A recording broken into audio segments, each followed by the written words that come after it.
Oh my God, ट्रेलरच इतका बाप होता तर मूवी तर बाप असणारच ना राव. आणि हा मूवी नाही बघायला गेलं तर काय बघितलं तुम्ही? मला थंबनेल वरून आणि टायटल वरून कळालं असेल की आज आपण कुठल्या पिक्चर बद्दल बोलतोय.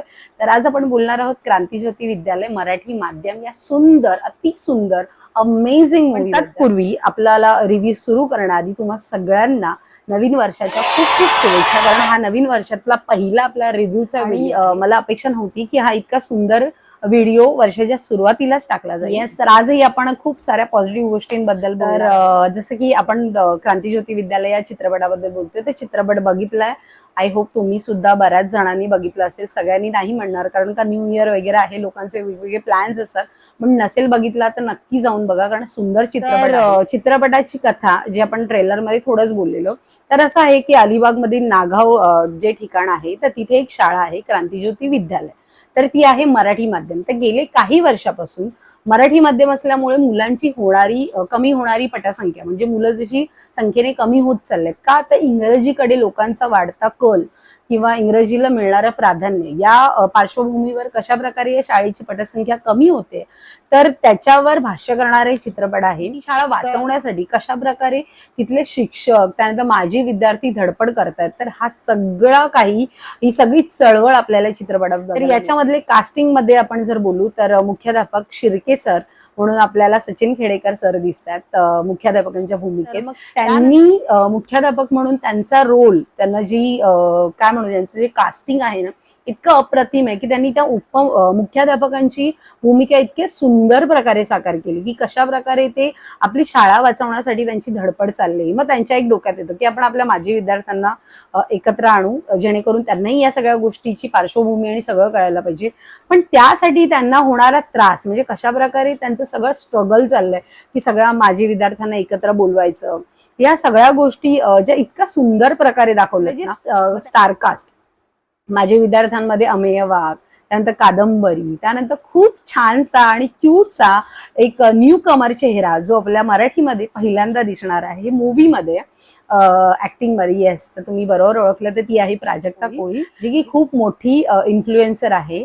आणि अर्थात तिने आतापर्यंत हिंदी चित्रपट केलेला आहेत किंवा वेब सिरीज सुद्धा तिने केलेल्या आहेत. तर त्यातलं तिचं अभिनय आपल्याला माहिती आहे. पण मराठी मधलं तिचं हे पहिलं पदार्पण आहे. या पहिल्या मूवी मधून ती मराठीमध्ये आपल्या सगळ्यांच्या भेटीला येते. तर तिने खूप उत्तम प्रकारे तिचा अभिनय केला आहे. त्यानंतर कादंबरी आहे, जसं की मी म्हटलं, क्षिती जोग आहे, सिद्धार्थ चांदेकर आहे. तर इतकी छान छान स्टार कास्टिंग आहे. सगळ्यांना घेऊन हा चित्रपट इतका उत्तमरित्या केलाय ना. मग हे सगळे माझे विद्यार्थी दाखवलेत. पण एक आहे ना प्लस पॉइंट की या सगळ्यांना जे काय म्हणू की त्यांची भूमिका आहे ना, की प्रत्येकाचं वेगळं वेगळं कॅरेक्टर आहे, पण त्याने नुसतं बजावलं नाही. म्हणजे आपल्याला कुठेही असं नाही वाटत आहे की ते ऍक्टिंग करतात, म्हणजे ऍक्टिंग करतात असं नाही. असं ना आपण ना रिलेट करतो पिक्चर बघताना, असं वाटतं नाही हे आपल्या समोर चाललंय, या गोष्टी आपल्या समोर चालल्यात. तर हे इतकं प्रत्येकाने, त्यातले जेवढे स्टारकास्ट आहेत ना सगळे अमेझिंग आहेत. प्रत्येकाने खूप सुंदर काम केलेलं आहे. म्हणजे तुम्ही कोणालाही नाव ठेवणारच नाही की बाबा काय हे, म्हणजे हे कसं वाटतंय, असं अजिबात नाही. खूप छान, हे कुठेही नाटकी त्यांचा अभिनय किंवा असं काहीही वाटत नाही. खूप सुंदर प्रकारे त्यांनी अभिनय केला. तर मग त्याच्यातलं जी केमिस्ट्री आहे प्रत्येकाची, तर एक त्रिकूट दाखवलेला आहे त्याच्यामध्ये की अमेय वाघ, प्राजक्ता कोळी आणि सिद्धार्थ चांदेकर कशा प्रकारे ही लोक शाळेपासून एकत्र असतात, त्यांचं त्रिकूट असतं, त्यांच्यातली मैत्री, त्यांच्यामध्ये होणारे हेवे दावे, नंतर थोडीशी मस्ती वगैरे, तर ह्या सगळ्या गोष्टी खूप छान प्रकारे दाखवल्यात. तर त्यांची केमिस्ट्री, तर जे राहणीमान आणि एक बोलणं चालणं, म्हणजे असं वाटतं ना की यार आपण ते एन्जॉय करतो, प्रत्येक मुवमेंट आपण एन्जॉय करतो तो पिक्चर बघताना. त्यानंतर त्यांचे जोक्स, स्पेशली म्हणजे अमेय वाघने जे ऍक्टिंग केले राव, आणि त्यांनी जे जोक्स हसलाच पाहिजेत, आणि द सेन्स ऑफ ह्युमर हे जोक्सच्या मागचं नाहीये. सो अगदी खूप हसवणारा चित्रपट आहे. त्यातला प्रत्येक सीन म्हणजे जो इमोशनल आहे तिथे तुम्ही इमोशनल होता, जी कॉमेडी आहे तिथे तुम्ही हसता, आणि म्हणजे जे सिरियसनेस, म्हणजे ज्या गोष्टीसाठी तुम्हाला राग यायला हवाय किंवा तुमचा आत्मा असं तळमळायला हवं, तिथे तुमचा आत्मा तळमळ, सगळं ना आपण रिलेट करतो बघताना.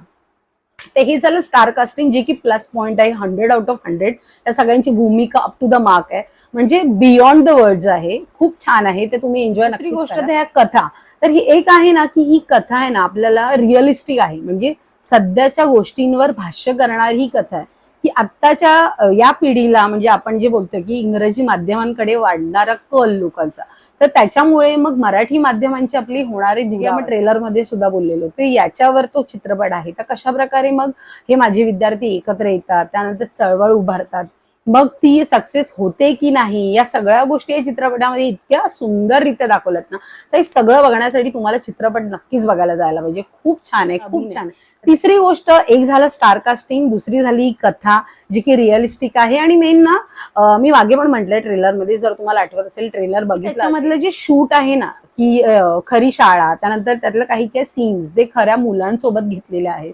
त्यामुळे असं ना कुठेही ऍक्टिंग किंवा जबरदस्तीचे सीन्स वगैरे जोडल्यासारखं असं नाही वाटत. सो आपण डेफिनेटली रिलेट करतो त्या गोष्टींबरोबर, त्या सीन्स बरोबर. ओके, सो ते आहे सुंदररित्या दाखवलेलं कोकण. म्हणजे हे असं झालं ना की ट्रेलर मध्ये सुद्धा बघताना असं वाटत नाही यार की हे आपण सतत म्हणजे ते एका वेगळ्या दृष्टिकोनातून जे आपल्याला आपलं निसर्ग कोकणातलं खूप छान, म्हणजे न बघितलेले सीन जे दाखवणं, की अलिबाग मध्ये आता आपण पण अलिबाग फिरतो किंवा काय, बट ह्या गोष्टी आपण नाही बघितल्या जे हे चित्रपटामध्ये दाखवलं. जी मेन सिनेमॅटोग्राफी असते ना की त्यांच्या दृष्टीने की व्हिज्युअलायझेशन की कशा प्रकारे केले वा, ते बाप आहे, खूप छान आहे. असे आपले बरेच मराठी मूवीज आहेत किंवा हिंदीमध्ये सुद्धा असं होतं की बघितलं अरे तेच तेच तेच, बट नाही, याच्यामध्ये ना तुम्ही हा मूवी बघताना कुठेही डिस्कनेक्टेड होत नाही. छान आहे, सिनेमॅटोग्राफी छान आहे, कथा छान आहे, स्टार कास्ट एक नंबर, सगळ्या गोष्टी आहेत ना खूप तुम्हाला धरून ठेवणाऱ्या आहेत. तर मला असं वाटतं ना की बऱ्याच महिन्यानंतर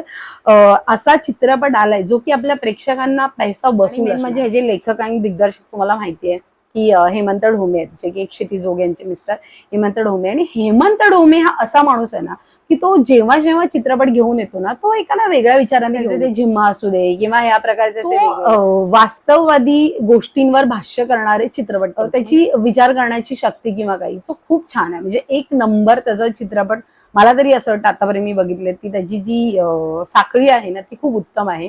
सो डेफिनेटली हा पिक्चर तुम्ही बघा, कारण का मला तो खूप प्रकारचं कथानक म्हणजे खूप बेस्ट आहे. खूप एवढ्या महिन्यानंतर अशी छान मूवी, म्हणजे मला असं वाटतं मी वन टाइम नाही तर मी पुन्हा जाऊन तो चित्रपट बघावा, इतका सुंदर चित्रपट. मला तरी असं वाटतं की मी याच्या पॉझिटिव्ह गोष्टींबद्दलच बोलावा, निगेटिव्ह असं काही खूप मोठे तज्ज्ञ नाही आहोत याच्यातले, पण आपल्याला जे वाटतं ते आपण मांडण्याचा प्रयत्न केला. सो ओव्हरऑल हा चित्रपट खूप छान आहे, खूप छान आहे, खूप छान आहे. माझ्या तुम्हाला काय वाटतं नक्की सांगा. तुम्ही कोणी बघितलं असेल त्याच्यावर कमेंट करून मला सांगा. आणि हा रिव्ह्यू जर तुम्हाला आवडला असेल आणि तुम्ही हा रिव्ह्यू बघून नंतर जर जाणार असेल पिक्चर बघायला, तरीही मला सांगा.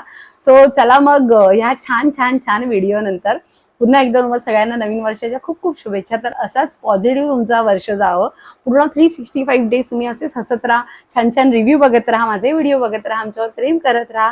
सो चलो बाय, भेटू एका पुढच्या नव्या व्हिडिओ मध्ये. आणि व्हिडिओ आवडला असेल तर लाईक करा. सो चलो बाय.